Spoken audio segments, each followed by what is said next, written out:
What are you doing? Making me laugh. Evidently. Hello everyone. This is Mikaela, my girlfriend. You're like the girlfriend of the channel because Paige doesn't have a partner. If anybody wants to submit applications for that, Get Paige a partner 2020. get Paige a partner 2020. Mikaela has been visiting for the last couple of weeks, and while she's been here, we went and saw Little Women. We saw it twice, so you've seen it 2 times and I've seen it 3 times. Yep. I went and saw it on Christmas Day, actually, with my family. I thought it would be interesting for us to talk about it because, first of all, it's a really, really, really great movie. It's a really good film. It's really good, but also because neither of us have read the book, we've never seen any of the other adaptations.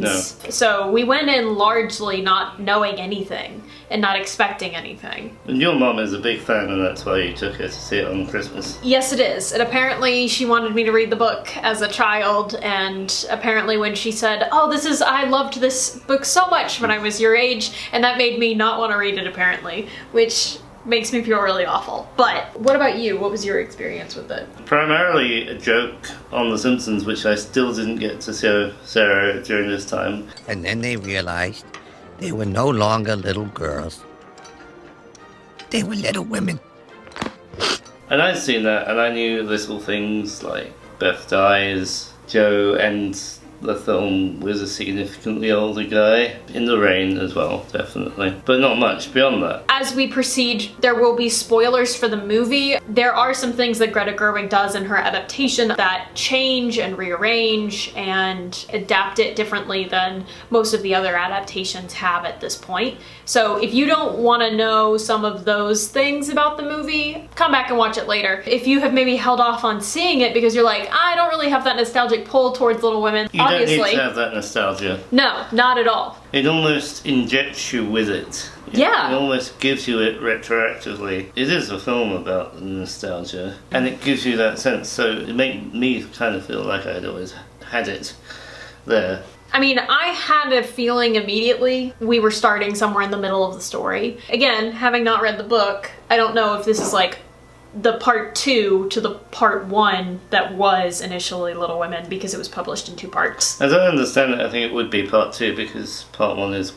children and part 2 is adults. We start kind of in part 2 and then the film goes back and forth between flashing back to childhood and going back to the kind of present day issues that they're having. And shedding contextual light on things that are happening in the contemporary period by showing how they were set up in childhood. I think, like you said when you saw the film for the first time, that you got how clever it was. You could appreciate how well made it was and how clever the rearrangement was, even if you hadn't read the book first. And you get a sense, even if you haven't read the book, that it's a solid adaptation that takes the spirit of the book in a way that the previous ones possibly couldn't. Possibly couldn't. Yes. Couldn't. Not necessarily even didn't, but couldn't. I would say that the biggest spoiler that we could possibly, talk about is really just the way that towards the end of the film, it pauses a moment to stop the story as it's happening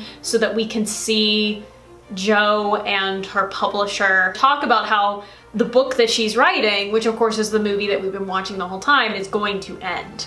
And it takes on this very creative, meta kind of commentary about what is widely regarded as a very dissatisfying and uncharacteristic end for the character of Jo, which is that despite having spent the whole book saying that she's not going to get married and rebuffing, the primary love interest's proposal of marriage, she gets married to some German dude who's twice her age that we've never met before at the very end of the book, and it's like, okay, that's it. That's the end of the story. Goodbye. This film does such a good job of of showing why that ending is the way it is. And it's because Louisa May Alcott didn't want Jo to get married. She was pressured by her publisher to do it. Other adaptations have usually kind of had to adapt that character in order to make that make sense. But really, I think the best answer is that it's not supposed to make sense. It's supposed to be ridiculous. But then even in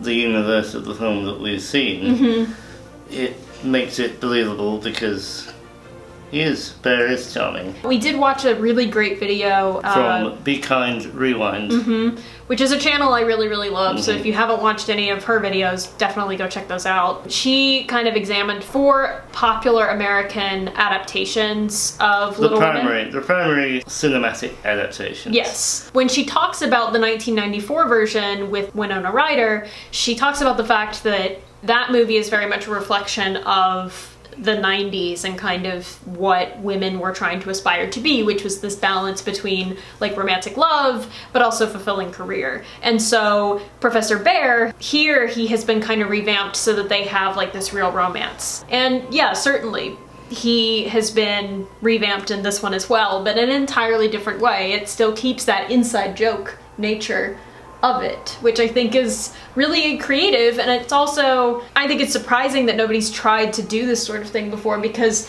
having seen Greta Gerwig do it so successfully, it feels like, God, it was right there. She just does it so well that it makes me think like, I don't know if any adaptation is ever gonna be better than this. Like, I think this is the ideal adaptation, and it stands as a film on its own. Another thing I really liked, kind of following on from the Joe, Laurie, Bear thing, is the way that, as I understand it, Amy's character is redeemed and rejuvenated in this film. And particularly her relationship with Laurie. How it makes sense, like, culturally we know Laurie as Joe's lost love. Yeah.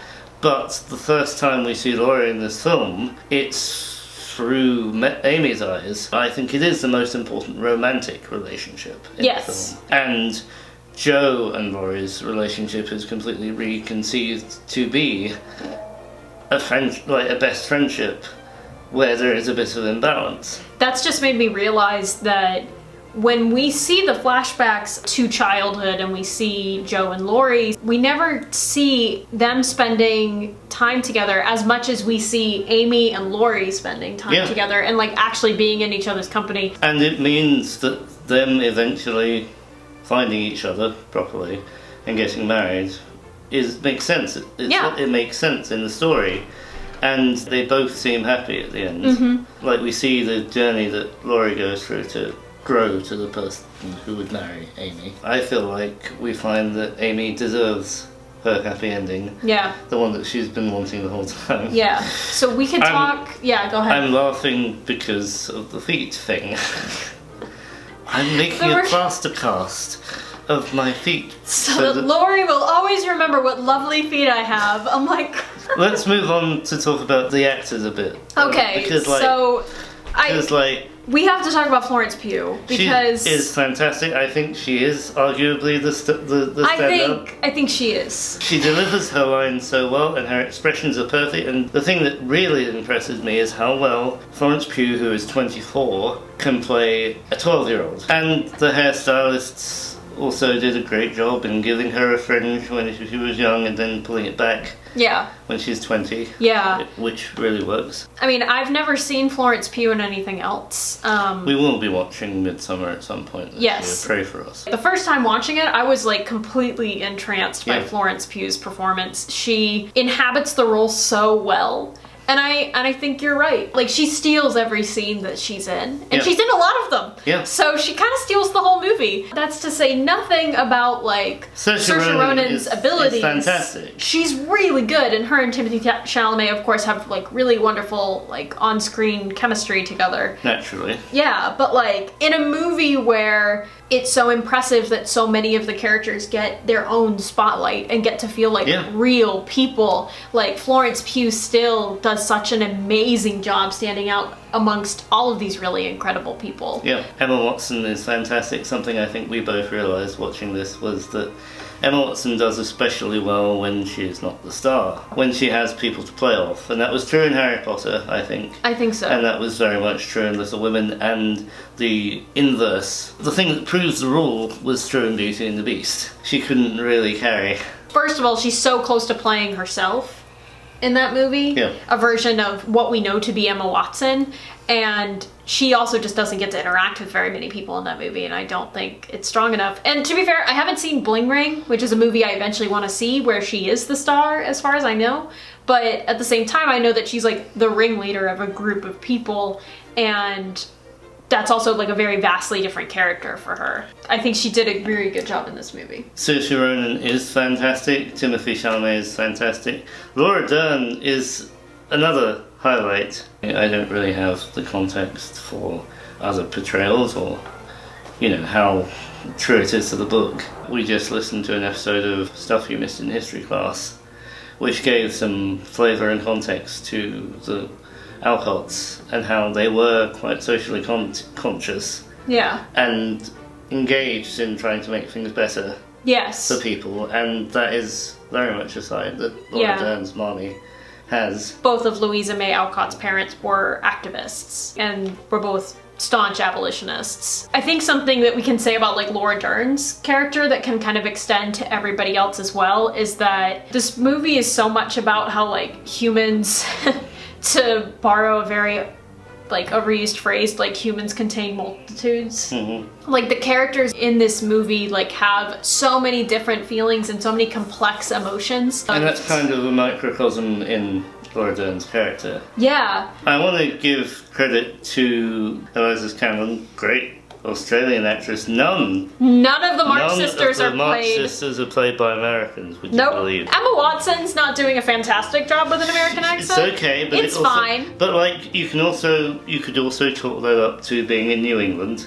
There's also a bit of leeway. Yeah. But Florence Pugh and Saoirse Ronan and Eliza Scanlon are like fantastic. Doing such incredible American accents. Yeah. I think another example of how the characters are portrayed to have like these very deep, rich, emotional lives, to feel like real human beings is, I mean, you have Beth, played by Eliza Scanlon, who I think that's a character that could very easily have been made into like some sort of martyr, but Beth, I think you really feel her death because you get to spend so much time with her and you get to see that she's a real person with real interests and that she has like personality. She's not just the doomed good child who dies. She's not the expendable one. Like when she leaves, we feel her loss, which is so impressive. And she's not always a shrinking violet, like she is shy, but she puts her foot forward when she needs to, and I appreciated that. It's a very small point, but I had the sense that Beth was the youngest because of the way culture talks about her. Mm-hmm. This film does a good job of representing the relationship between Beth and Amy, who is actually the youngest. Something that is interesting, though, is that I don't think the film is very preoccupied with making sure that you know what their ages are. I think that comes down to the fact that the movie is just not very concerned about making sure that the sisters are like shoved into these like roles of like older sister, like middle children, like young sister. They make it happen naturally. Yeah, like all of them get to be their own people. Show, don't tell. Rather than tropes or archetypes. That's a very good point, actually. They don't really talk about the ages. My understanding is that there is more made of the generational differences in the previous versions. Mm-hmm. For so much of this movie, I mean, particularly during the nostalgia, childhood flashbacks, how much of the movie I'm sitting there like just watching it with a smile on my face and really feeling like the affection between these people and wishing that I could be there with them. Every time I watch it, like I'm sad when the movie comes to a close because it means that I don't get to see them anymore. And there is something really cumulative about the enjoyment of the film, for me at least. Both times I've watched it started out feeling a bit slight.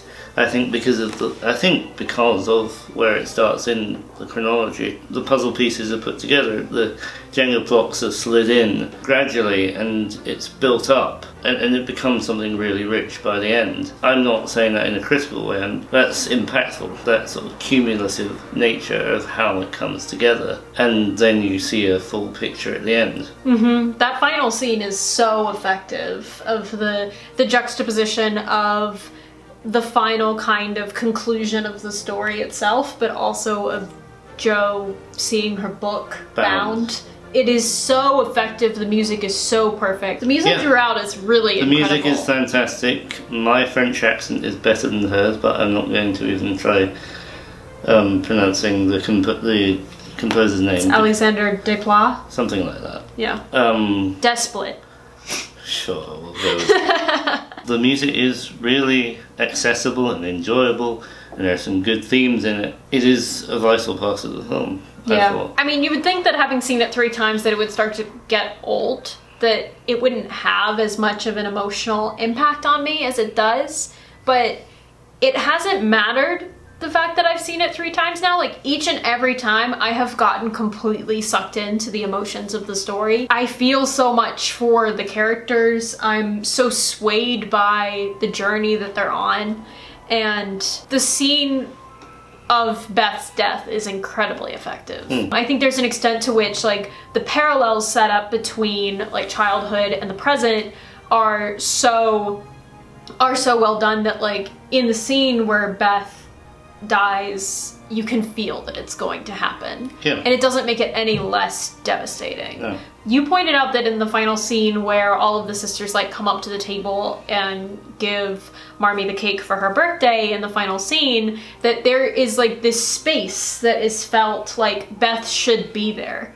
Even though like Beth is dead now, but like that space on the screen is like left for her. The movie is so loving and so affectionate, not just for the source material and the characters, but like for the audience. The movie completely believes that the audience is going to feel things for these characters, and it's right. I found it remarkably impressive how the movie just shows how people can feel so many different things at once, and that none of those things necessarily make one person bad just because they hurt somebody's feelings. The movie isn't on anybody's side. It's on everybody's side. It's on everybody's side of people act some ways, and sometimes they lash out, but sometimes they just say things and then they don't mean them the next second, and that's just part of the human experience. Especially when you're siblings. Meg and her husband like have this conversation about how she feels like she hates being poor. And like, you can tell that in the moment when she's venting these frustrations, she really feels it. But as soon as she sees the effect it has on the man that she loves, she like wants to take it back. She doesn't feel that way anymore now that she's vented it. Like, and the answer is not that like, oh, she was lying. It's that you can feel those two very different things like all in the same breath. I think in a lesser movie that would have been erring on the side of let's just make sure the audience knows which characters to hate and which ones they should like. I think that things like burning, you know, Joe's book, or things like Amy getting to go and be Aunt March's companion to Europe would be used as things to say, Amy's a terrible, bad person, and no amount of growing up is gonna fix her because she's just innately bad. And like, or like Meg is selfish for like wanting to not be poor, like, and the movie never does that. The movie shows different ways, I think, that human beings can hurt one another, but never have any kind of ill intent, and how that also doesn't speak to the fact of whether or not they're a good person or not. It's such a loving, hopeful portrait of humanity in a way that doesn't sand down our rough, not as, you know, aesthetically pleasing edges. Which is really impressive for a movie with so many women in it. Speaking of anger, we shouldn't really we shouldn't dwell on it too long, partly for time, partly because this is a nice video. We're making a nice video here about a nice film. We're not giving that, But the Oscars. Oh my god! I'm so mad! They nominated Little Women for Best Picture, which 100% is deserved. It's a wonderful adaptation that is also just a really good film outside of being an adaptation, which is difficult, especially like in 2019, where it is so easy to just make remakes and cash in on nostalgia in a really mindless way. I'm not saying that everybody does that, but it's easy to do that. But this film engages with that in such a thoughtful way. And to not nominate Greta Gerwig as director is... I think it's a huge mistake. It's a mistake because... It's such an insult. This is a film that wouldn't exist without her direction. Sarah and I have discussed there are films that could possibly warrant a Best Picture nomination without getting a Best Direction, because they're more collaborative, and that's not to say that Little Women was not a collaborative process, but Greta Gerwig directed and wrote this film and conceived of the way that she blasted apart the original story and put it back together in the image that she wanted, and then directed it and kept an eye on how to keep everyone in check, how to keep everyone in character through the different periods that they were filming, even when they were presumably filming different periods on different days. And it's rubbish. Didn't even get nominated for Best Director. Not even considering the fact that there has always been a dearth of female Best Director candidates anyway. Yeah. Or female Best Director nominees anyway. Yeah. She deserves nomination. Yeah. And it's moot now because she's not going to get it, but it's really sad. And it's frustrating that like she will never be Oscar nominated director of Little Women. Even though like this film 100% would not be nominated for Best Picture had Greta Gerwig not had this vision of how to adapt this story. That being said, let's wrap up on a happier note. We loved this film. We were like making dinner sometime last week or whatever, and at one point I was just like, I don't think I can think of a single thing that I would change about Little Women if I could. Like, I think it's perfect. Like, I think it's like a 5 out of 5 star film for me. I think I captured that moment on Instagram. It's a really good film and I want to see it again. Yeah. I wish it were on the plane that I'm about to be on. I know. It manages so well to capture this feeling of joy and fun. And I think also, to borrow from Pop Culture Happy Hour, the girls are allowed to have like loud, raucous fun in a way that is not like contained and quiet and like polite fun. All the time, They get to shout and they talk over each other, and there's this buzz of energy throughout the whole film that just feels real. It's incredible how many emotions this film manages to make me feel in the span of its like 2+ hour runtime, which it earns. There's so much joy in this film and there's so much love. It can get sad because we've gotten to see how joyful like the family can be, and it's heartbreaking when they're faced with such tragedy and the loss of one of their sisters / daughters, and it also sticks the landing of showing how they process that and live as one without. Live as a family without. Death, of like how life goes on. How it continues to go on and how they use what they've learned. It's just a wonderful, wonderful film. It's a great film. So Thank you for taking me to see it twice, and thank you for having me on the channel again to talk about it. So thank you all for watching. I hope that if you were considering whether or not you should go, I think you owe it to yourself to go. It's a wonderful, lovely, creative film. Just go. 100% recommend. See it. If you want to find me on the internet, you can find me at GuySmiley22 on Twitter. It's a Muppets reference. Mikaela Disnerd on Instagram. Thank you for having me again. Yeah, of course. And I'm going to be in a couple more videos coming up that we have in the backlog. Definitely. Please give this video a like if you enjoyed it. Leave a comment below if you saw Little Women and tell us what you liked about it. If you're not already subscribed, go ahead and subscribe for more videos on Disney, intersectional feminism, pop culture critiques, and more. And if you're not... Ring the bell. And ring the bell! Ring the bell for notifications. One of us will see you real soon.